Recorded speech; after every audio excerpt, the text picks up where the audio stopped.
গৃহবধূর অস্বাভাবিক মৃত্যু, বিচার চেয়ে মৌন মিছিল গোসানি রোডের বাসিন্দাদের। মঙ্গলবার রাত 7:45 নাগাদ দিনহাটা শহরের গোসানি রোডের বাসিন্দারা একত্রিত হয়ে মৌন মিছিল করে।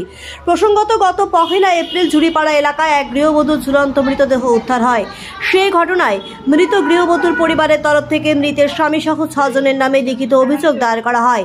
গোটা ঘটনায় দিনহাটা থানার পুলিশ 3 জনকে গ্রেপ্তার করলেও বাকি 3 জন ফেরার রয়েছে।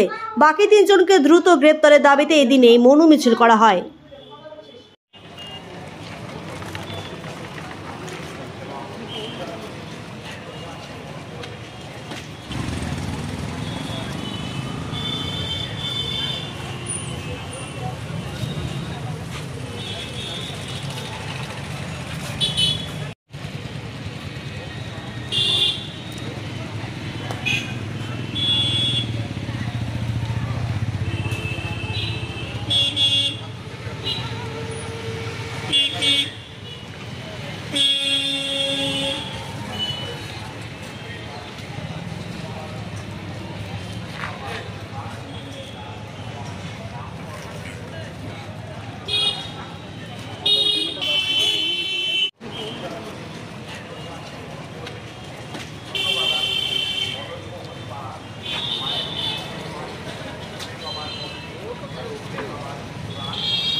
এই মৌন মিছিল আজকে কি নিয়ে করছেন?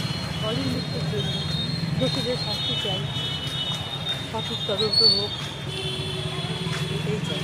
আপনার নাম? অলির মৃত্যুর জন্য কি চান আপনারা? আমরা সুবিচার চাই। আপনার নাম? পম্পা সাহা।